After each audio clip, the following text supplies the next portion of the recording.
Assalamualaikum dan salam sejahtera kepada Dr. Asmahani, Cik Zahirah dan rakan-rakan seperjuangan sekalian. Kami dari kumpulan K7 akan membuat pembentangan subjek HSE 353E pada hari ini. Ahli kumpulan kami terdiri daripada 4 orang, iaitu saya sendiri Muhammad Farhan Fakhruddin bin Rosli 157821, Amir Afifi bin Muhammad Zamri 157135, Nazmi Azim bin Faizul 157622 dan Anisah binti Muhammad Saleh 156760. Soalan pembentangan bagi kumpulan kami pada hari ini ialah kejayaan revolusi Bolshevik di Rusia pada Oktober 1917 adalah disebabkan oleh ketokohan Lenin semata-mata. Bincangkan ketepatan penyataan di atas. Okey, baiklah, saya teruskan kepada pengenalan revolusi Rusia 1917. Revolusi Rusia yang berlaku pada tahun 1917 merupakan sebuah titik perubahan dalam sejarah yang berkemungkinan dinilai oleh sejarawan masa depan sebagai sebuah peristiwa yang terbesar pada abad ke-20. Sebenarnya, Rusia merangkumi dua fasa revolusi 1917, di mana revolusi yang pertama berlaku pada Februari 1917 dan revolusi kedua berlaku pada Oktober 1917. Revolusi Februari 1917 merupakan revolusi yang berlaku sebelum kepulangan Lenin ke Rusia, manakala revolusi Oktober 1917 pula berlaku selepas kepulangan Lenin ke Rusia. Kedua-dua revolusi yang berlaku di Rusia pada tahun 1917 ini merupakan satu proses perjuangan rakyat Rusia yang saling berkaitan, berterusan dan tidak terasing, yang matlamat utamanya adalah untuk menjatuhkan pemimpin atau kerajaan yang difikirkan lemah dalam mentadbir rakyat Rusia. Okey, sebelum kepulangan Lenin ke Rusia pada 23 Februari 1917 telah berlakunya revolusi 1917 pertama di Rusia, iaitu berlaku di kota Petrograd. Revolusi ini pada awalnya merupakan satu aktiviti tunjuk perasaan yang berlaku secara teratur yang dianjurkan oleh kaum pelajar dan pekerja. Beribu-ribu pekerja wanita dari kilang tekstil kota Petrograd tu keluar dari kilang mereka sebagai memperingati Hari Wanita Antarabangsa. Tetapi matlamat utamanya sebenarnya adalah untuk memprotes pihak kerajaan disebabkan oleh kekurangan bekalan makanan dan kenaikan harga barangan, terutamanya roti, akibat daripada peperangan yang berlaku antara Jerman dan Rusia. Hal ini demikian kerana pada ketika itu roti merupakan makanan utama atau makanan ruji bagi rakyat Rusia. Kenaikan harga barangan ini dan kekurangan bekalan makanan telah menyebabkan rakyat Rusia berasa terbeban dan tidak berpuas hati dengan pemerintahan Tsar. Sebelum akhir bulan tersebut, iaitu bulan Februari 1917, penunjuk perasaan di kota Petrograd telah berkembang menjadi mogok umum. Revolusi ini bertambah serius apabila regimen Cossack yang merupakan penyokong Tsar yang paling dipercayai mula campur tangan. Anggota regimen Cossack telah menyertai tunjuk perasaan, sementara regimen-regimen lain yang berada di kota Petrograd telah mengikut jejak langkah regimen Cossack. Kebanyakan gerakan mogok ini dikendalikan oleh golongan Bolshevik, Menshevik dan Social Revolutionary. Perwakilan-perwakilan dari pihak tentera telah dilantik dalam komuniti pekerja atau Soviet yang merampas kuasa ke atas pusat-pusat penting di dalam kota tersebut. Duma atau Parlimen Rusia juga telah menolak tuntutan Tsar untuk menangguhkan persidangannya. Akibat daripada perkembangan ini, Tsar Nicholas telah hilang kepercayaan dalam kalangan Parlimen, rakyat-rakyat dan sebagainya, dan menyebabkan Tsar berasa dirinya tidak diperlukan lagi untuk Rusia. Disebabkan perkara ini, pada 15 Mac 1917 Tsar telah mengambil keputusan untuk meninggalkan tahta pemerintahannya di Rusia. Setelah Tsar menarik diri daripada pemerintahan, ia telah menandakan bahawa tamatnya sistem monarki Rusia apabila terbentuknya kerajaan sementara yang bertanggungjawab untuk menguruskan segala urusan pentadbiran di Rusia. Kerajaan sementara ini dipimpin oleh George Lvov.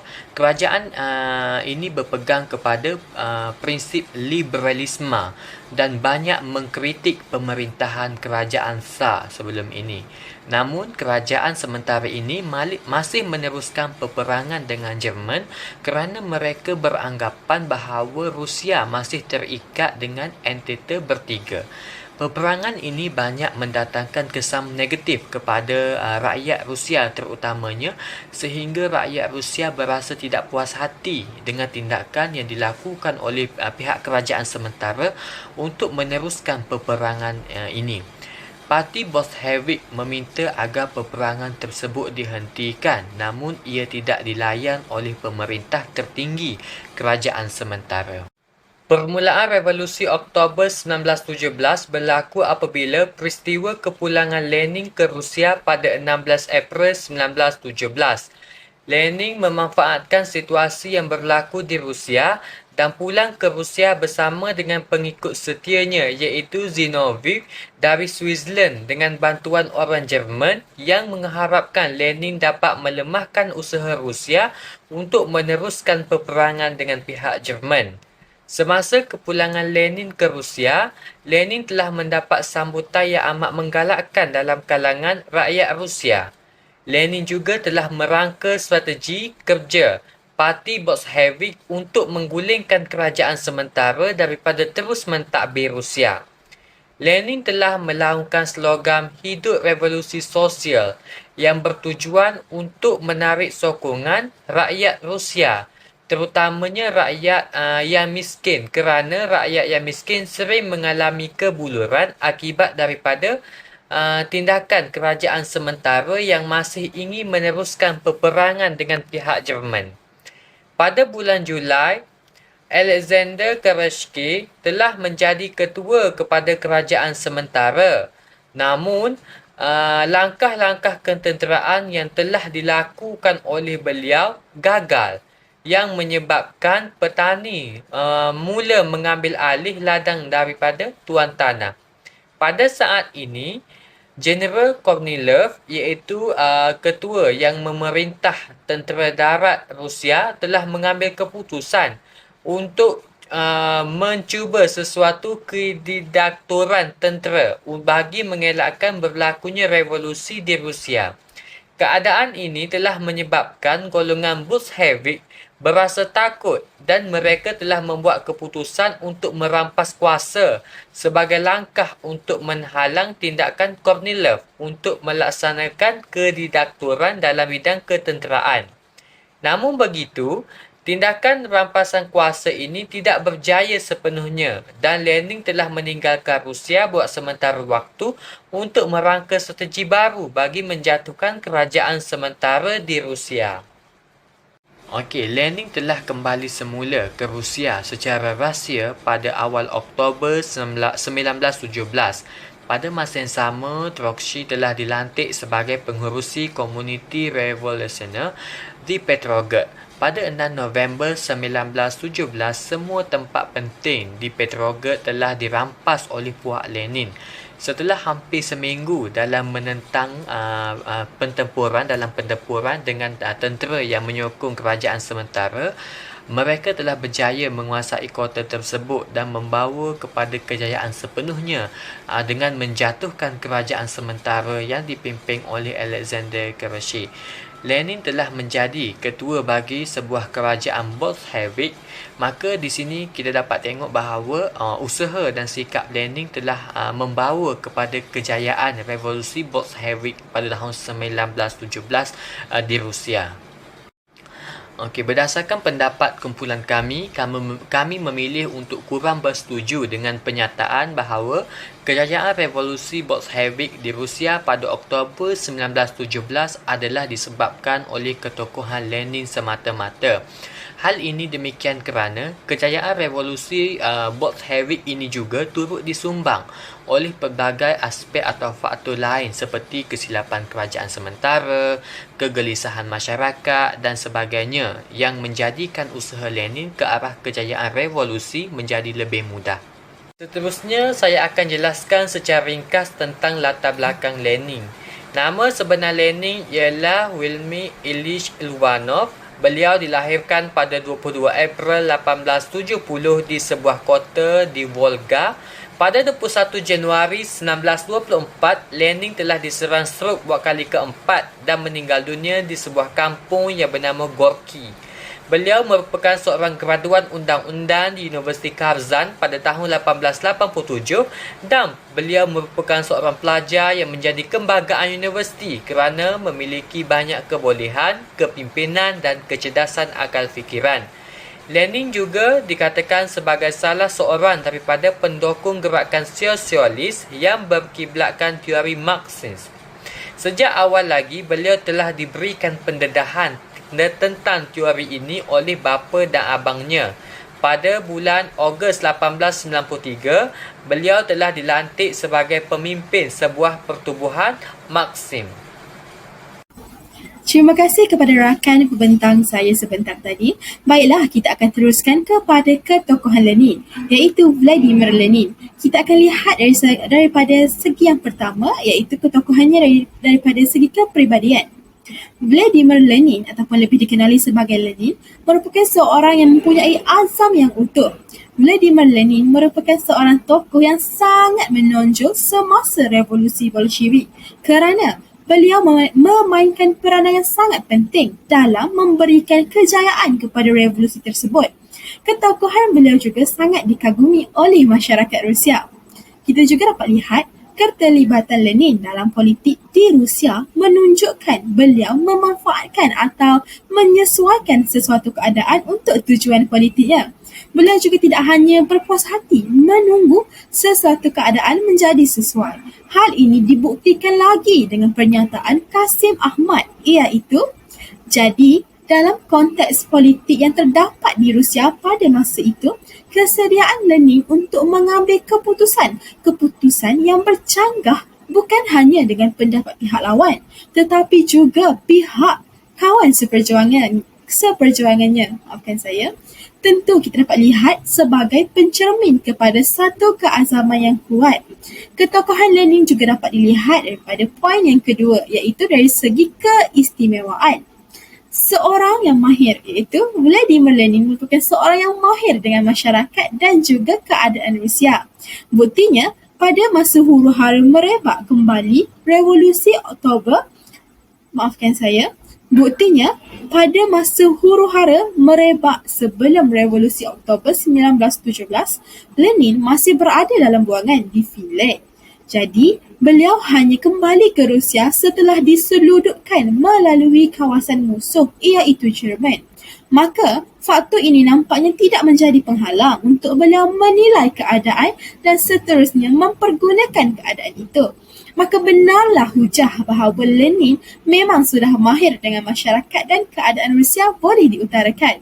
Selain itu, beliau juga telah merangka serta menggerakkan satu revolusi yang tersusun dan strategik. Kepulangan Lenin pada 16 April 1917 telah merangka serta menggerakkan satu revolusi yang tersusun dan strategik sehingga beliau dan juga pengikutnya berjaya menumpaskan kerajaan sementara Rusia ketika itu dan telah membentuk negara komunis berhaluan sosialis yang pertama di dunia melalui gerakan yang dikenali sebagai Revolusi Oktober 1917. Bagi poin yang ketiga dan juga keempat, kita akan lihat di slide seterusnya. Baiklah, kita akan lihat ketokohan Lenin pada poin yang ketiga, iaitu menerusi kepimpinannya. Vladimir Lenin mempunyai jiwa kepimpinan. Misalnya, buktinya beliau merupakan tokoh revolusioner.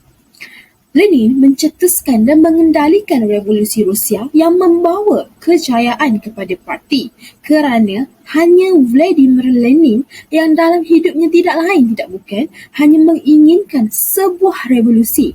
Buktinya, Lenin adalah seseorang yang mencetuskan dan mengendalikan revolusi Rusia yang membawa kejayaan kepada parti. Kejayaan parti berpunca secara keseluruhannya daripada kejayaan Lenin yang mempengaruhi parti secara konsisten dan menarik rakan-rakannya yang sering teragak-agak. Kita lihat kepada ketokohan Lenin yang terakhir, iaitu ketokohan beliau telah diakui oleh beberapa sarjana. Misalnya, terdapat 3 sarjana yang saya letakkan di sini yang telah mengakui ketokohan beliau, iaitu yang pertama adalah Marcel Lippmann. Lippmann percaya faktor ketangkasan peribadi Lenin, iaitu peribadi Lenin adalah faktor yang amat penting dalam kejayaannya pada bulan April. Beliau mengatakan, kejayaan Lenin adalah satu kecemerlangan yang bersejarah dan menghasilkan akibat yang jitu. Sudah tentu berpunca daripada kepribadian Lenin yang luar biasa. Kerana kedudukannya di kalangan para Bolshevik sahaja tidak boleh menghasilkannya. Tokoh yang kedua yang telah mengakui ketokohan Lenin ialah Nikolai Sukhanov. Sukhanov juga mengakui bahawa Lenin mempunyai kekuatan peribadi yang menakjubkan serta tenaga menyerang lawan yang luar biasa. Dan tokoh yang ketiga yang mengakui ketokohan Lenin adalah Fischer. Fischer pula mengatakan bahawa keagungan Lenin terletak pada keupayaan untuk mengenali kesempatan dan memanfaatkannya. Oleh itu, dia seorang oportunis agung. Saya rasa itu sahaja daripada saya dan saya serahkan kepada rakan pembentang seterusnya.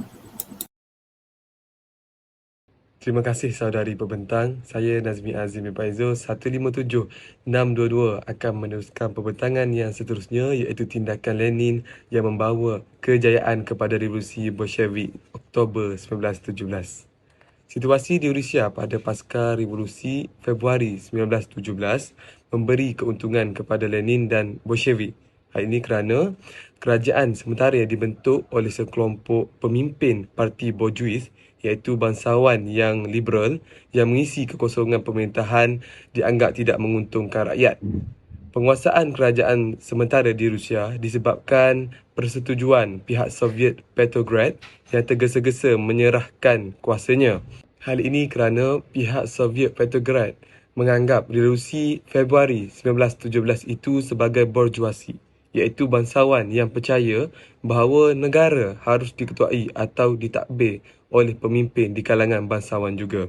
Keadaan ini menyebabkan Lenin berusaha untuk menghasut rakan-rakannya tadi yang memberikan taat setia kepada kerajaan sementara untuk menolak pemerintahan kerajaan tersebut.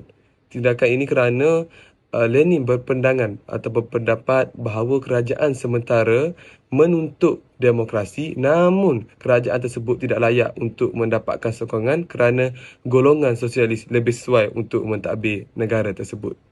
Hal ini dikatakan demikian kerana kerajaan sementara tidak dapat memuaskan 3 tuntutan rakyat yang diinginkan, yang saya pamerkan ataupun saya tunjukkan di bahagian bawah sana, iaitu peace, iaitu perdamaian segera dalam kalangan tentera. Yang kedua, bread, iaitu roti dalam kalangan buruh. Dan yang ketiga, land, iaitu pembahagian tanah atau ladang-ladang dalam kalangan petani. Tuntutan ini hanya boleh dipenuhi oleh kerajaan Soviet yang dipimpin oleh pekerja, askar dan petani. Oleh hal yang demikian, Lenin telah menyuarakan sebuah propaganda, iaitu berikan semua kuasa kepada Soviet. Lenin juga berpandangan bahawa kerajaan sementara hanyalah pemerintahan diktator bourgeoisie yang secara terus-menerus melibatkan Rusia dalam perang imperialis. Kepribadian Lenin yang tidak berputus asa menyebabkan beliau mendesak pihak Bolshevik untuk memujuk pekerja, petani dan askar untuk mendapatkan semula kuasa negara bagi Soviet daripada kerajaan sementara. Rentetan daripada itu, cadangan Lenin telah diluluskan semasa persidangan parti bulan April yang menunjukkan bahawa parti Bolshevik menarik semula sokongan kepada kerajaan sementara dan memenangi hati majoriti Soviet yang lain agar bersetuju untuk menyerahkan semula kuasa kepada Soviet. Tindakan yang seterusnya ialah Lenin memanfaatkan kekecewaan rakyat apabila Alexander Kerensky yang merupakan ketua kerajaan sementara pada masa itu telah kehilangan sokongan. Beliau menyebarkan propaganda untuk mengapi-apikan rakyat tentang ketidakupayaan dan ketidaksediaan Kerensky untuk meneruskan revolusi sehingga berjaya. Pada masa yang sama, Lenin dan Parti Bolshevik tetap meneruskan 3 tuntutan tadilah, iaitu keamanan, roti dan tanah dengan segera bagi mengelakkan kelewatan. Propaganda Lenin merupakan daya tarikan yang kuat terhadap rakyat Rusia, terutamanya petani, buruh dan tentera. Kesannya Bolshevik semakin memperoleh sokongan daripada rakyat Rusia. Selanjutnya, Parti Bolshevik juga melakukan persiapan dengan segera untuk melakukan pemberontakan bagi menggulingkan kerajaan sementara. Lenin juga menubuhkan kuasa Soviet kerana beliau percaya bahawa revolusi proletariat harus menghancurkan negara yang sedia ada dan memperkenalkan pemerintahan diktator proletariat yang bermaksud pemerintahan secara langsung oleh pekerja bersenjata dan petani-petani. Lenin juga telah menghantar banyak artikel, surat kepada Petrograd yang mengandungi nasihat agar Jabatan Kuasa Pusat Parti menjalankan pemberontakan bersenjata dengan kadar segera. Hal ini kerana Lenin berasa risau keadaan masa yang sesuai mungkin akan hilang jika pemberontakan tersebut tidak dijalankan. Namun begitu, desakan tidak berhasil menyebabkan Lenin membuat pendekatan yang mendesak dengan menyelinap masuk ke Petrograd dan menghadiri sebuah mesyuarat rahsia jawatan kuasa pusat Bolshevik pada 23 Oktober 1917. Pada akhirnya, Lenin berjaya untuk memenangi undian majoriti yang membawa kepada keputusan bagi menjalankan pemberontakan senjata. Walau bagaimanapun, persiapan bagi menjalankan pemberontakan itu agak perlahan sehingga Lenin berasa bimbang jika pemberontakan tersebut ditangguhkan. Oleh hal yang demikian, Lenin terus melakukan desakan kepada jawatan kuasa pusat Bolshevik untuk menetapkan tarikh awal pemberontakan dan menulis surat untuk menangkap ahli-ahli kerajaan sementara pada 6 November 1917. Akhirnya pada 7 dan 8 November 1917, kerajaan sementara telah digulingkan oleh pengawal merah dan tentera revolusioner dan kuasa kerajaan tadi telah dikembalikan kepada Soviet. Dalam hal ini, pihak Soviet juga bersetuju melantik Lenin sebagai pengerusi Majlis Komisaris Rakyat dengan membentuk kerajaan Soviet yang baru dan meluluskan dekri damai dan dekri tanah. Jelaslah bahawa tindakan-tindakan ini yang dijalankan oleh Lenin telah membuahkan hasil dalam memberikan kejayaan kepada revolusi Bolshevik. Terima kasih kepada rakan seperjuangan saya. Baiklah, kita akan lihat pula kepada aspek-aspek lain yang membawa kepada kejayaan revolusi Bolshevik di Rusia pada Oktober 1917. Terdapat 4 aspek lain yang membawa kepada kejayaan revolusi Bolshevik di Rusia pada Oktober 1917. Aspek yang pertama ialah kegagalan kerajaan sementara mencapai revolusi. Aspek kedua pula ialah kesilapan kerajaan sementara. Aspek ketiga, kegelisahan rakyat, dan aspek yang keempat ialah aspek ekonomi. Jadi, saya dan rakan-rakan pembentang yang lain akan menghuraikan dengan lebih terperinci keempat-empat aspek ini dalam slide seterusnya. Baiklah, kita akan lihat kepada aspek yang pertama, iaitu kegagalan kerajaan sementara mencapai matlamat revolusi. Pada 26 Februari 1917, kerajaan Tsar telah jatuh dan digantikan dengan kerajaan sementara. Kejatuhan pemerintahan Tsar ini menyebabkan Lenin telah kembali ke Rusia untuk menjalankan revolusi. Kerajaan sementara gagal memenuhi matlamat revolusi, iaitu peace, land and bread, iaitu keamanan, tanah dan roti. Keamanan adalah untuk menamatkan penglibatan Rusia dalam Perang Dunia Pertama, manakala tanah pula adalah jaminan rakyat untuk meneruskan kehidupan dengan adanya tanah untuk dibuat tempat tinggal. Roti pula adalah jaminan kerajaan untuk membenarkan rakyat untuk, maafkan saya, roti pula adalah jaminan kerajaan untuk memberikan rakyat roti ataupun makanan bagi mengelakkan kebuluran.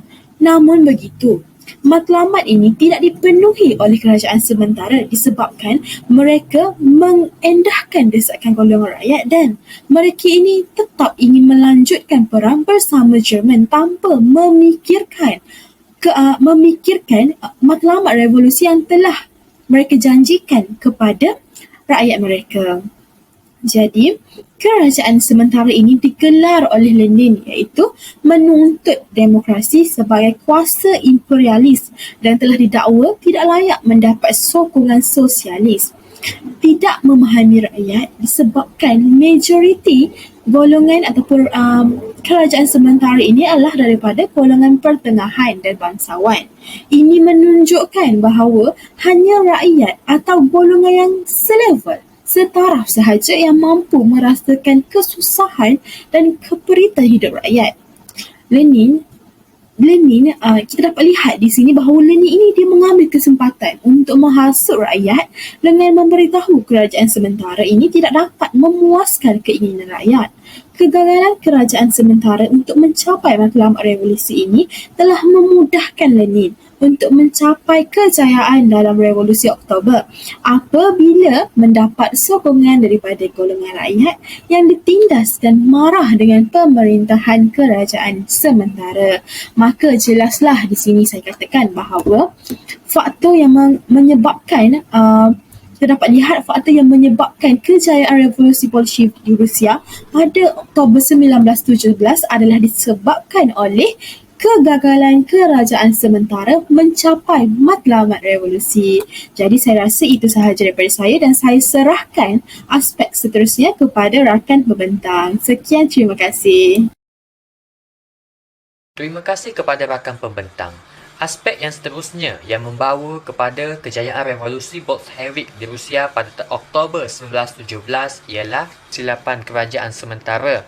Kerajaan sementara telah menunjukkan ketidakupayaan mereka untuk memerintah dan keadaan menjadi lebih buruk apabila kerajaan sementara membawa masuk golongan sosialis ke dalam badan pemerintah pada 3 Mei 1917. Tindakan kerajaan sementara ini dianggap sebagai satu kesilapan besar kerana membuktikan bahawa mereka lemah dan sememangnya tidak mampu untuk memerintah sehingga perlu menerima masuk pihak luar ke dalam pentadbiran Rusia untuk mentadbir bersama. Kemasukan golongan sosialis ini telah membentuk kerajaan campuran antara puak liberal iaitu Konstitua Demokrat dan Revolusi Sosial. Golongan sosialis yang mendapat mandat daripada Soviet untuk menyertai pemerintahan kerajaan sementara ini. Namun, mereka telah dicurigai oleh golongan petani Rusia meskipun sudah berada dalam struktur pemerintahan Rusia. Mereka dicurigai oleh golongan tani kerana petani menganggap bahawa pembahagian tanah di Rusia tidak dikendalikan dengan baik yang menyebabkan petani berasa tidak adil dan ditindas. Situasi ini mewujudkan konflik dalam pemerintahan kerajaan sementara dan telah dimanfaatkan oleh Lenin demi kepentingan parti beliau. Oleh itu dapat dilihat dengan jelas bahawa konflik daripada kesilapan kerajaan sementara ini telah dimanfaatkan oleh Lenin untuk kepentingan parti beliau. Lenin mula melaungkan slogan beliau iaitu serahkan semua kuasa kepada Soviet dengan lantang. Slogan ini telah mempengaruhi rakyat dan menjadikan mereka lebih berkobar-kobar untuk menumbangkan kerajaan sementara bagi digantikan dengan Soviet. Kesannya tercetuslah konflik yang lebih besar yang dinamakan sebagai Hari-Hari Julai. Kewujudan kerajaan campuran setelah kemasukan golongan sosialis ini akhirnya menemui kegagalan, terutamanya setelah berlakunya peristiwa hari-hari Julai, apabila munculnya satu kebangkitan puak sayap kanan yang akhirnya menyebabkan golongan sosialis menarik diri dari kerajaan sementara. Ekoran daripada keadaan ini dan menyebabkan kerajaan sementara menjadi lemah kerana hilang sokongan. Ekoran daripada keadaan ini, terdapat ahli sejarah mengatakan bahawa kelemahan kerajaan sementara dalam mentadbir negara dikatakan kerana mereka tidak berani menyahut cabaran semasa, menyebabkan pemerintahan mereka menjadi semakin lemah. Oleh itu, jelaslah bahawa kegagalan kerajaan sementara dalam memenuhi matlamat serta kesilapan mereka dalam menerima golongan sosialis masuk ke dalam badan pemerintahan Rusia telah membuka ruang kepada Lenin untuk memenangkan parti beliau itu Bolshevik yang dapat dilihat hasilnya dalam kejayaan Revolusi Oktober 1917. Seterusnya, saya akan menyambung bahagian kegelisahan rakyat juga menjadi pendorong berlakunya kejayaan Revolusi Bolshevik di Rusia pada Oktober 1917. Masyarakat yang hidup dalam kegelisahan ini sendiri berpunca daripada konflik yang berlaku dalam sistem pemerintahan kerajaan, terutamanya kepada golongan petani, para pekerja dan juga tentera. Bagi golongan petani, mereka menghadapi isu mengenai pembahagian tanah. Golongan tani ini percaya tanah yang mereka usahakan menjadi milik mereka. Tindakan rampasan tanah persendirian telah menyebabkan golongan petani ini mula mencari keadilan saksama kepada pemerintah. Seterusnya, bagi golongan tentera pula, mereka enggan melibatkan diri lagi dalam peperangan dan ingin mengubah disiplin ketenteraan tradisional serta mendapat layanan yang lebih berperi kemanusiaan. Bahkan, peningkatan dalam keadaan bekerja iaitu seperti jam bekerja dan banyak lagi aspek lain telah membebankan pekerja kerana pekerja tidak mendapat gaji yang secukupnya bagi meneruskan kehidupan dan mendapatkan makanan. Namun begitu, sikap kerajaan sementara yang tidak mengendahkan tuntutan golongan ini, contohnya golongan tentera telah dikerah menyertai peperangan walaupun Rusia dijangka kalah teruk, iaitu menyebabkan berlakunya kerugian besar dan kematian yang tinggi di kalangan tentera dalam peperangan tersebut. Peningkatan kadar keletihan akibat perang dan kemelesetan ekonomi telah membebankan golongan pekerja, tentera dan petani. Kesannya, golongan masyarakat ini merasakan mereka ditindas dan hidup dalam kegelisahan menyebabkan mereka mula hilang sabar dan kepercayaan kepada kerajaan sementara. Akhirnya, golongan ini ingin melihat perubahan dan lebih terpengaruh dengan idea Lenin. Lenin memanfaatkan kekecewaan yang dihadapi oleh rakyat, kesan daripada ketidakupayaan dan ketidaksediaan kerajaan sementara. Keengganan kerajaan sementara untuk menjalankan revolusi tanah serta-merta menyebabkan rakyat berasa terasing. Selain itu, kegagalan kerajaan sementara memulihkan kembali ekonomi mereka menyebabkan kerajaan sementara terpaksa menanggung sokongan pekerja dan berlakunya salah urus dalam kalangan tentera menyebabkan golongan tentera ini enggan mempertahankan kerajaan sementara daripada sebarang pemberontakan dari luar. Pada 6 sehingga 20 Julai 1917, golongan tentera dan pekerja perindustrian telah mengadakan demonstrasi. Golongan rakyat mula memberi kepercayaan dan memberi sokongan penuh kepada barisan Bolshevik dan menjelang September 1917, Bolshevik yang sebelum ini adalah kalangan minoriti dalam Soviet Petrograd berubah menjadi golongan majoriti dalam Soviet Petrograd dan Soviet-Soviet yang lain setelah rakyat memihak kepada mereka seperti petikan yang ditulis oleh Lenin dalam salah satu karya beliau iaitu State and Revolution yang berbunyi, hanya apabila golongan masyarakat bawahan tidak rela tinggal dalam keadaan lama dan golongan atasan tidak lagi berdaya meneruskan pengendalian iaitu masyarakat dengan cara lama, hanya dalam keadaan demikian revolusi boleh berjaya. Dengan perkataan lain, revolusi tidak mungkin berlaku tanpa satu krisis umum yang melibatkan si penindas dan yang ditindas. Itu sahaja daripada saya serahkan kepada pembentang yang seterusnya. Terima kasih. Terima kasih kepada rakan pembentang. Assalamualaikum dan salam sejahtera saya ucapkan kepada Dr. Nur Hasmahani dan Cik Zahira serta rakan-rakan sekalian. Baiklah, seterusnya saya akan menyambung pembentangan ini dengan menjelaskan secara lebih lanjut berkenaan aspek-aspek lain yang membawa kepada kejayaan revolusi Bolshevik di Rusia pada Oktober 1917. Aspek lain yang saya masukkan itu adalah masalah ekonomi yang melanda negara Rusia pada waktu tersebut. Krisis ekonomi yang berlaku di Rusia bermula pada awal Perang Dunia Pertama dan masalah ini bertambah buruk setelah kerajaan sementara meneruskan peperangan selepas Revolusi Februari 1917. Hal ini telah menyebabkan Rusia berperang selama 2 tahun dan mendapat tekanan daripada negara maju yang lain. Inflasi yang dicatatkan di negara Rusia telah mencecah sebanyak 200%, iaitu dalam kategori hyperinflasi, dan memacu kepada keruntuhan ekonomi negara tersebut. Sekatan barangan telah dilakukan sehingga menyebabkan sektor perindustrian negara Rusia terbantu. Apabila sektor perindustrian semakin merundum, ramai majikan yang telah mengambil keputusan untuk menutup kilang mereka disebabkan ketiadaan bekalan bahan mentah. Tambahan lagi, masalah ekonomi yang melanda dalam kalangan rakyat di Rusia menjadi semakin teruk apabila wujudnya perbezaan tingkat sosial yang amat ketara dalam kalangan masyarakat. Misalnya, pada waktu itu, golongan menengah telah menindas golongan pekerja. Pembayaran gaji kepada pekerja dibuat dengan mengikut masa mereka bekerja. Justru, hal ini telah menimbulkan rasa tidak puas hati dalam kalangan pekerja.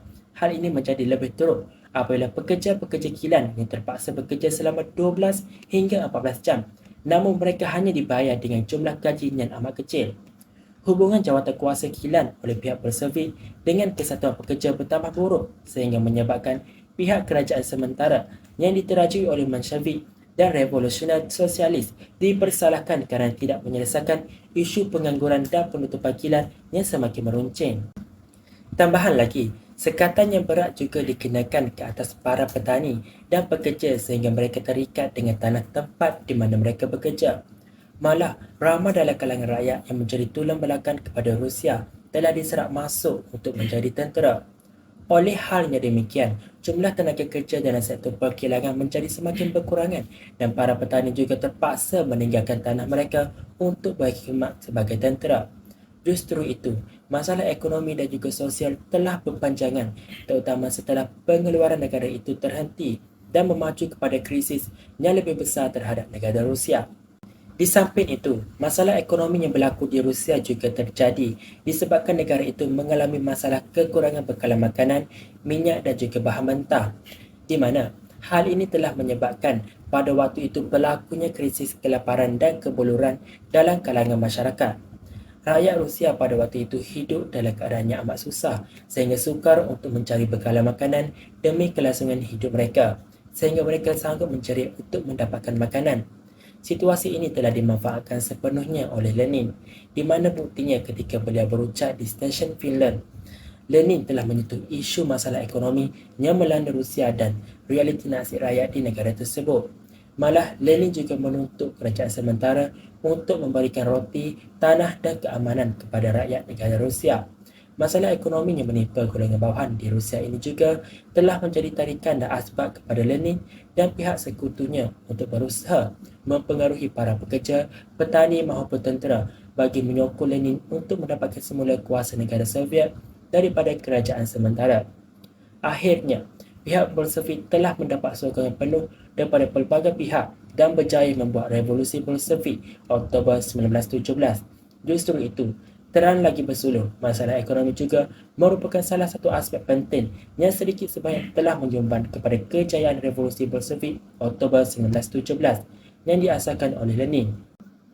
Kesimpulannya, kumpulan kami kurang bersetuju dengan pernyataan yang mengatakan bahawa ketokohan Lenin adalah semata-mata yang menyebabkan kejayaan revolusi Bolshevik di Rusia pada Oktober 1917. Hal ini dikatakan demikian kerana masih terdapat aspek-aspek lain yang turut menyumbang kepada kejayaan revolusi Bolshevik tersebut.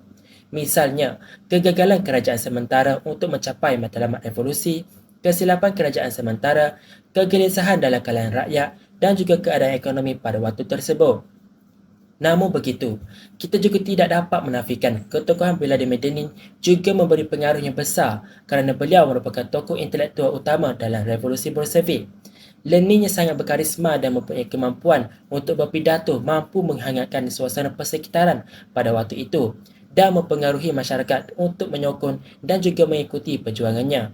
Revolusi Bolshevik yang diasaskan oleh Lenin ini mempunyai satu tujuan yang teguh, iaitu untuk menjatuhkan kerajaan sementara yang dipimpin oleh Alexander Kerensky dan membawa kepada monarki.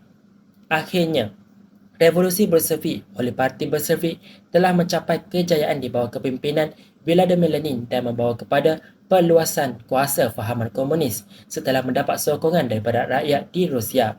Rakyat menyokong Lenin kerana beliau sangat teguh untuk memelihara hak pekerja, di mana hal ini juga telah membawa kepada sokongan kelas proletariat untuk bersama-sama berjuang dan menentang kerajaan sementara dan penguasaan bourgeoisie yang bersifat monopoli dan juga sentiasa menekan rakyat. Kejayaan revolusi Bolshevik di Rusia pada Oktober 1917 ini telah mendatangkan kesan yang sangat nyata terhadap masyarakat di Rusia, sama ada dalam bidang politik, sosial maupun ekonomi. Baiklah, itu sahaja daripada kumpulan kami. Sekian, terima kasih. Berikut merupakan rujukan yang digunakan oleh kumpulan kami. Sekian, terima kasih.